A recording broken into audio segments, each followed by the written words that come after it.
Bonjour, livret A ou assurance vie? Eh bien, en fait, c'est un faux duel. Les deux produits sont différents. Et je pense qu'il n'est pas sérieux de vouloir les opposer.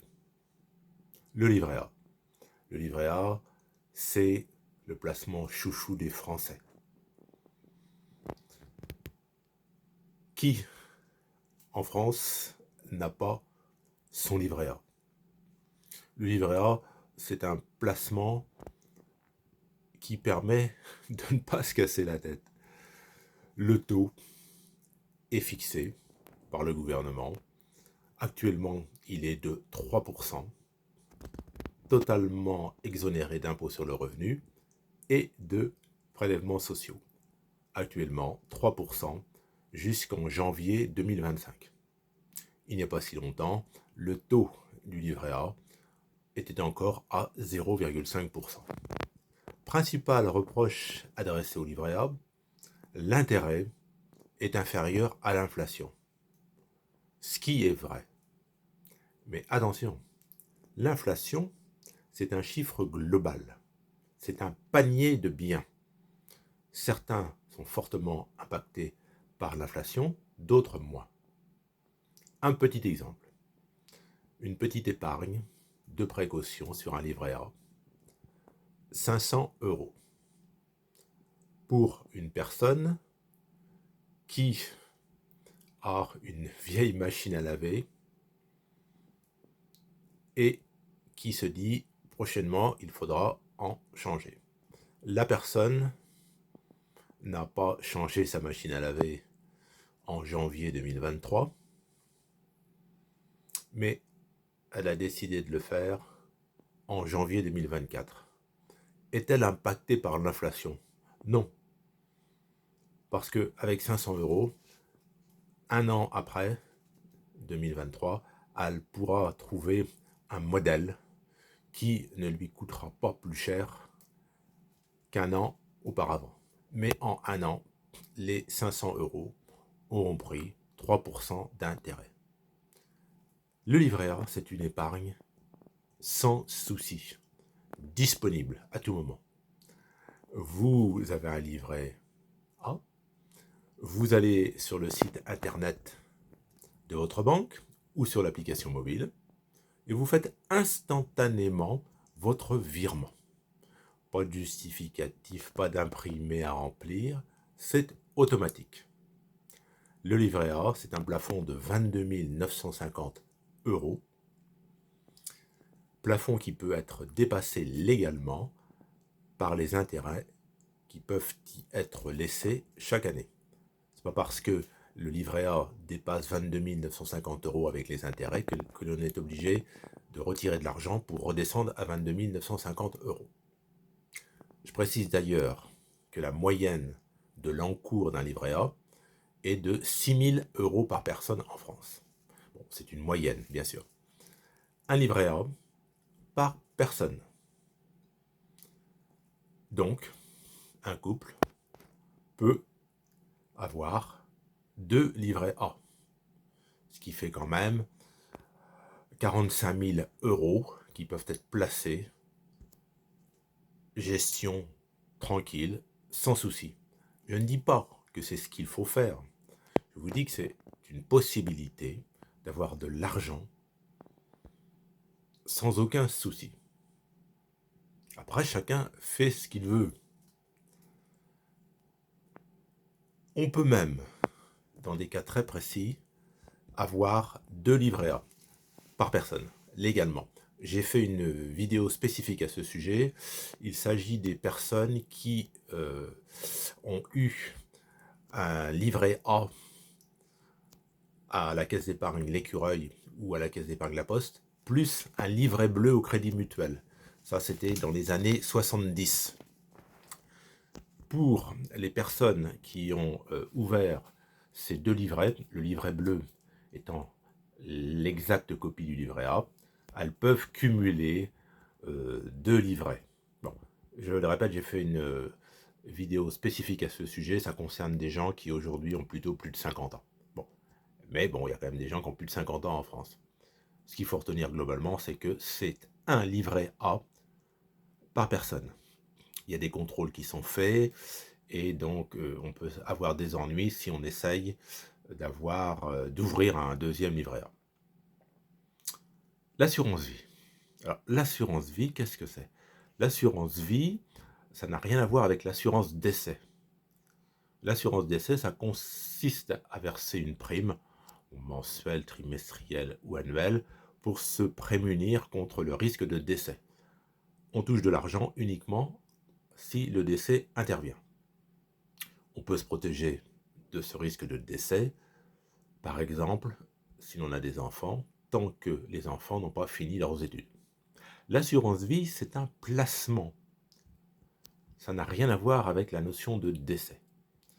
L'assurance vie est soumise aux prélèvements sociaux, CSG, RDS, contrairement au livret A, et elle peut être soumise à l'impôt sur le revenu.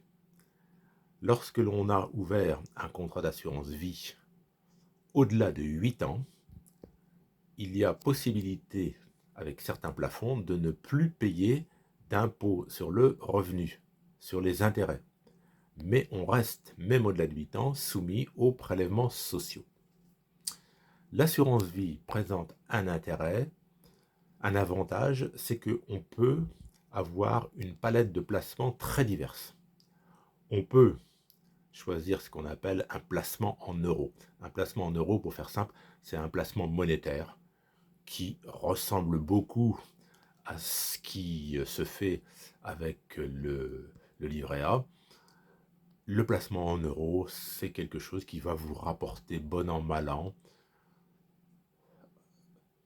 Actuellement, en 2023, c'était aux alentours de 3%. Mais, comme pour le livret A, il y a quelques années, c'était beaucoup moins. Il y a même eu, dans certains établissements, des intérêts négatifs. C'est-à-dire que le capital, en fait, était amputé. Non seulement il ne rapportait rien, mais il était amputé d'intérêts négatifs. Mais bon, ça a été très marginal en France. Avec l'assurance vie, vous pouvez choisir donc un placement en euros sans plafond. Vous pouvez mettre 50 000, 100 000, 200 000, vous mettez ce que vous voulez. Donc, c'est plus souple que le livret A. Vous pouvez, avec un contrat d'assurance vie, choisir ce qu'on appelle des unités de compte.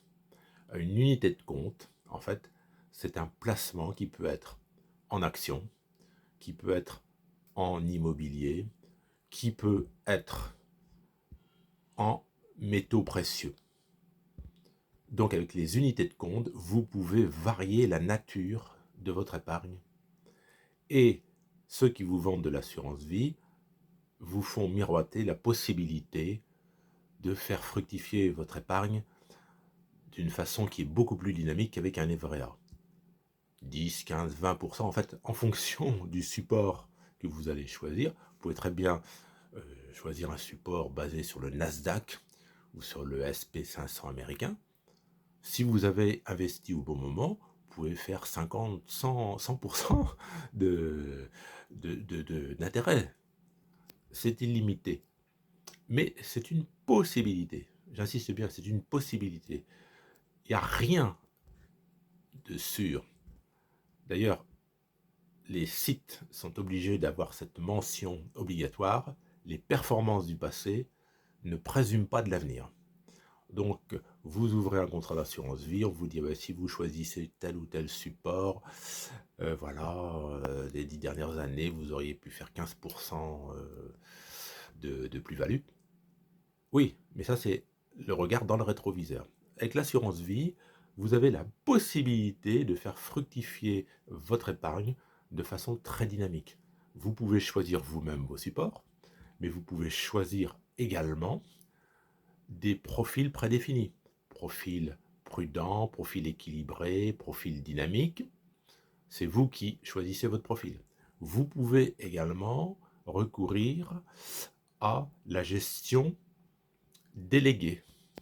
C'est-à-dire que vous donnez le droit à celui qui gère votre assurance vie de choisir à votre place, en fonction de votre âge, de vos appétences pour le risque. Donc, je le répète, assurance vie ou livret A, bon, ça n'a pas de sens. Ce sont deux placements totalement différents. Je ne suis pas conseiller financier, c'est à chacun de voir en fonction de ce qu'il est, de ce qu'il attend, de ce qu'il espère. Je considère à titre personnel qu'avoir un livret A, c'est une bonne chose pour une épargne de précaution disponible instantanément. Chacun, en fonction de son patrimoine, de ses revenus, définira ce que c'est que cette épargne de précaution. Pour une personne, ça va être 500 euros, pour une autre ce sera 1000, pour une autre 5000, 10 000, 15 000, 20 000. Et de son tempérament ou de son aversion pour le risque. Parce que qui dit assurance vie, si vous choisissez un placement en unité de compte, vous pouvez gagner beaucoup plus que 3%, mais vous pouvez également perdre. Il ne faut pas le perdre de vue. Livret A comme assurance vie, vous pouvez l'ouvrir dans de très nombreux organismes bancaires. Vous avez l'embarras du choix. Banque traditionnelle, banque en ligne. Différence entre le livret A et l'assurance vie, je le répète, un livret A par personne. En ce qui concerne l'assurance vie, vous n'êtes pas obligé de mettre tous vos œufs dans le même panier. Vous pouvez avoir 1, 2, 3, 4 assurances vie si ça vous plaît, dans des établissements bancaires différents. C'est tout à fait légal. Sachez que même si l'on vous dit que vos dépôts sont intégralement investis et que l'on ne vous prend pas de frais à l'entrée, votre gestionnaire va prélever des frais annuels. Il faut bien qu'il vive à un moment. Avec votre livret A, vous avez 3%. Point barre. Avec un contrat d'assurance vie, vous avez des frais de gestion. Donc, je le répète, il n'y a pas de duel. Chacun fait, entre guillemets, sa course dans un couloir différent. J'espère que cette vidéo a pu vous intéresser et je vous invite, si vous le souhaitez, s'il vous plaît, à vous abonner à ma chaîne Vieux Mammouth, une chaîne libre et indépendante. Je ne roule pour personne, donc je ne suis rémunéré par aucune banque, par aucun organisme financier. Je parle tout à fait librement. Bonne fin de journée à vous.